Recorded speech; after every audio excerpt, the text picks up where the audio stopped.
Sobre o Moro, a presença do ex-ministro Sérgio Moro no debate ontem, o presidente Jair Bolsonaro foi questionado por jornalistas hoje sobre a ida de Sérgio Moro, a participação dele lá no debate da Band e, principalmente, o papel dele na campanha.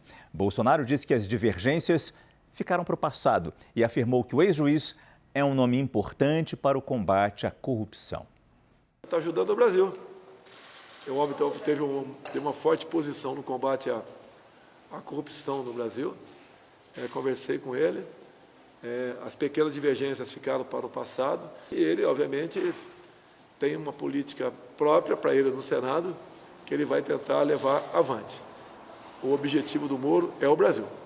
E hoje em dia, a melhor hipótese, como ele bem diz, né?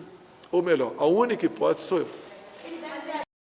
Mas aí eu não entendo mais nada, porque a gente falava que a corrupção tinha ficado meio que em segundo plano na cabeça do eleitor, que as pessoas estavam votando com o bolso. A corrupção voltou nesse segundo turno a ser um item importante, a merecer tanta atenção no debate, a merecer a presença do ex-juiz Sérgio Moro no debate? Mas as urnas mostraram, né? Que as pesquisas, que nós aqui, por que não fazer o meia-culpa, nós estávamos errados. Você tem, sim, uma preocupação grande. O William Vac até escreveu uns artigos bem interessantes no Estadão sobre isso, desse Brasil mais no interior ou mesmo dentro das capitais, que continua muito preocupado com essa temática. E um antipetismo muito mais forte do que a gente imaginava. Raquel, a gente não está vendo isso, tá? Então, você falava isso para mim antes do primeiro turno. Mas por isso que eu estou falando, continuamos falando. Mas acho que o antipetismo e a corrupção são duas coisas diferentes, né? Eu acho que corre o antipetismo. Eu acho que é a mesma coisa. Não, mas vamos lá, porque isso eu estou fazendo pesquisa toda hora. Uma coisa é o recall sobre a corrupção, a outra coisa é a relevância do tema de corrupção. A corrupção é o tema que o bolsonarismo, que é metade aí dos votos válidos entre os eleitores, tem na crítica ao Partido dos Trabalhadores. Tanto não é o tema que eles acham lindo o Sérgio Moro participar, depois que o Sérgio Moro disse: assim como Lula, Bolsonaro mente. Nada do que ele fala deve ser levado a sério. Mentiu que era a favor da Lava Jato. Mentiu que era contra o Centrão. Mentiu sobre vacinas. Mentiu sobre a Anvisa e o Torres. Agora mente sobre mim. Não é digno da presidência. 10 de janeiro de 2022. Renato, mas o que explica, então, se não é o antipetismo, o tamanho da votação do Bolsonaro e da votação dos candidatos de direita e do Senado? Não tem nada a ver com corrupção. É o antipetismo. É outra coisa, Raquel. Desde 1989, desde a primeira eleição. Mas ele foi muito alimentado por a questão da corrupção. Ele aconteceu em 2006, ele aconteceu em 2010, ele aconteceu em 2014, ele acontece em todas as Se a corrupção fosse o tempo... Essa aglutinação do antipetismo no candidato que tem maior possibilidade de vencer o PT no segundo turno, essa subida, ela aconteceu em todas as eleições. Tanto que o Lula, eu acho que a Lava Jato ainda é um sentimento... Os fatos mostram que assim... Calma, Renato. Um de cada vez. Não, desculpa, desculpa mesmo. Calma. Não, mas desculpa, é porque Você quer é um direito tema de muito... resposta? A gente pode pedir ali. Não, desculpa de verdade. Desculpa de verdade. O que eu estou dizendo é... Nenhuma grande denúncia de corrupção contra esse governo, nem a saída de Sérgio Moro, que foi apontado como o baluarte do combate à corrupção, teve algum impacto significativo na rejeição do Bolsonaro. Então, se o tema de fato fosse corrupção, não existiria 2 pesos e 2 medidas com relação às denúncias de corrupção. Falando de uma forma muito mais calma e, de novo, pedindo desculpa, Ra. Mas, assim, tem uma... O meu ponto é, na prática, quando você acompanha todas as quedas de popularidade efetiva do Bolsonaro nesses quase 4 anos, tiveram a ver com a pandemia, teve a ver com a Amazônia, teve a ver com economia. Nada teve a ver com corrupção. O Moro ter saído da campanha não abalou significativamente o Bolsonaro.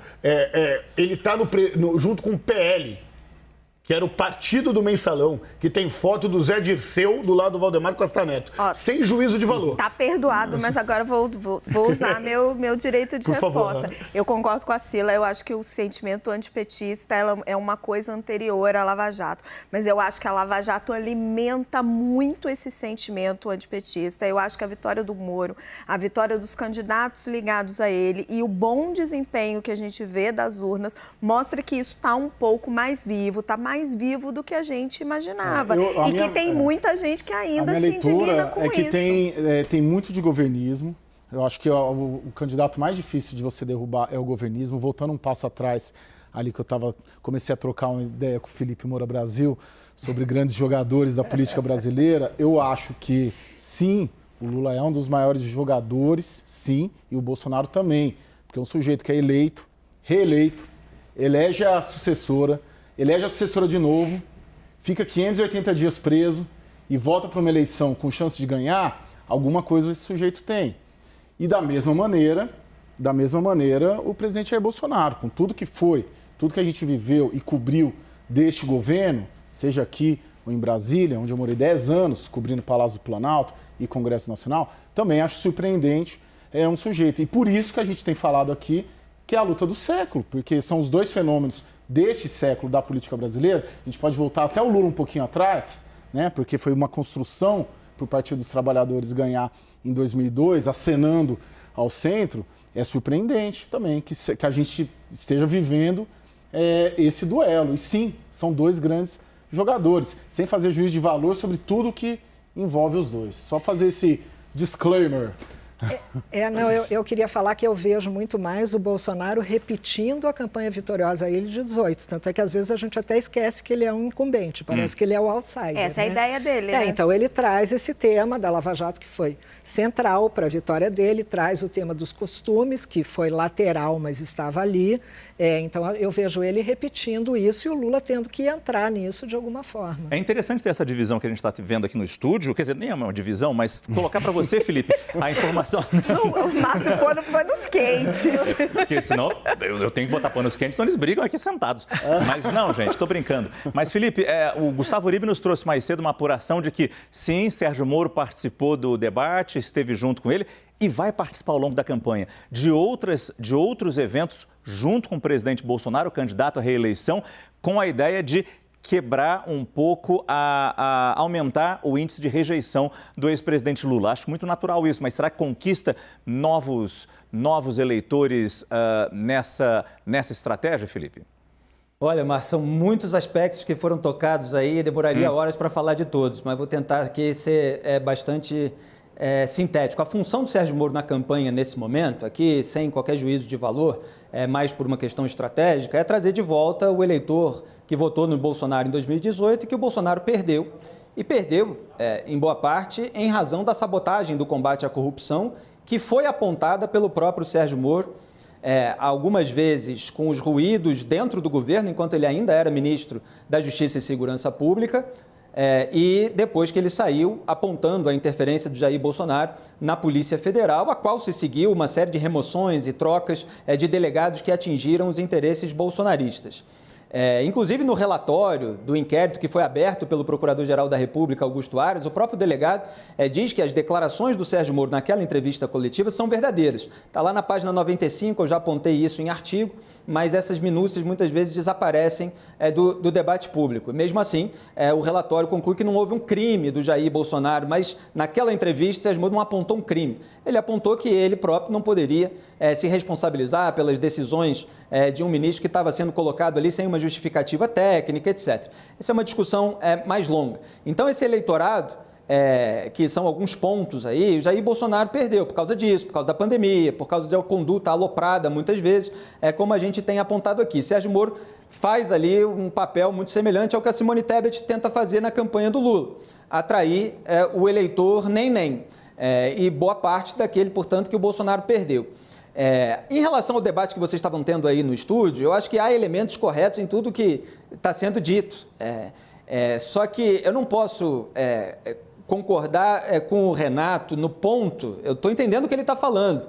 E eu assim, até gostaria que isso fosse desse jeito, só que a percepção da magnitude da corrupção petista, ela é muito maior do que a percepção de corrupção bolsonarista. E isso se deve ao tempo em que isso ficou no radar, que isso ficou no noticiário, aos processos, a tudo que aconteceu. quando rachadinhas e compra de imóveis, tudo isso aparece em notícias, aparece em processos sobre o filho, Flávio Bolsonaro.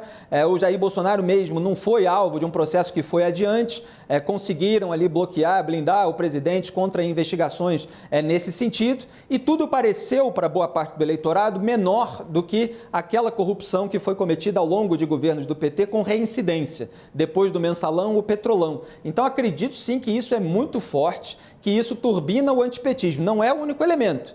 Existe aí uma série de outras questões de valores, questões de política identitária, muitas vezes qualquer divergência, a partir de qualquer divergência, pessoas do campo da esquerda tratam você como racista, como xenófobo, como homofóbico, e tudo isso vai cansando uma parcela do eleitorado que não comunga de determinadas posições e de determinadas bandeiras que são colocadas dentro do campo da esquerda.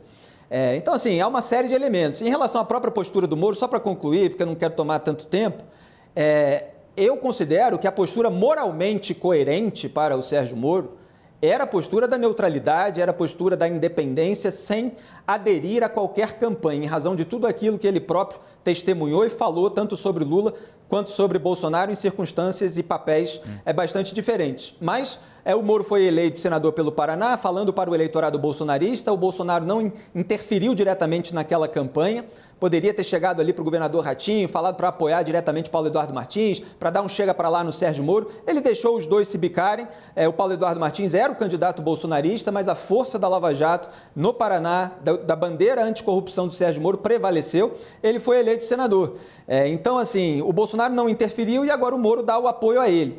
E ele dá o apoio num discurso contra o PT, contra o projeto de poder do PT. Ele não desdiz, pelo menos em razão de tudo que eu vi até agora, aquilo que ele falou sobre o Bolsonaro. E ele fica dizendo que vai ser um senador independente. Então o tempo vai dizer o quanto que ele vai conseguir se descolar ou não. É claro que ele pega aí um aplauso de um eleitorado que é um pouco artificial, que é o eleitorado bolsonarista, que a partir do momento que ele criar ruídos com o Bolsonaro, ele pode perder, e sendo que ele perde, nesse momento, o eleitorado que queria que ele ficasse neutro e independente. Último ponto, o Lula disse claramente que perseguiria o Sérgio Moro. Tem uma declaração dele que está em vídeo, uma participação de uma live, até outro dia o Sérgio Moro já compartilhou, que ele fala, Dallagnol e sua tropa, Moro, delegado que fizeram inquérito comigo, mentiram no resultado, eu não os deixarei quieto, eles sabem que não os deixarei quieto. Ou seja, nunca tomei remédio tarja preta para dormir, eles vão tomar porque o inferno que eles acharam que provocaram na minha vida, o veneno que eles jogaram na minha vida, eles vão provar do veneno deles. Então, assim, sem justificar, repito, posição moralmente coerente seria a neutralidade e a independência, mas ele tem elementos para participar desse antipetismo. O resto vai ficar com o tempo. Falar com você, Felipe. Você tem crédito aqui na nossa campanha. Corta aqui na câmera 3, que eu acho que fica melhor a visão. Você tem crédito aqui pra gente. Fica tranquilo. Mas o Felipe joga pra gente já. E eu não vou voltar com vocês, não, que a gente tem pro próximo bloco. Mas o Felipe já joga pros próximos 4, quem sabe 8 anos de senador Sérgio Moro. Mas a gente vai ficar de olho mesmo nas próximas 2 semanas. O papel e o peso de Sérgio Moro nessa campanha de Jair Bolsonaro.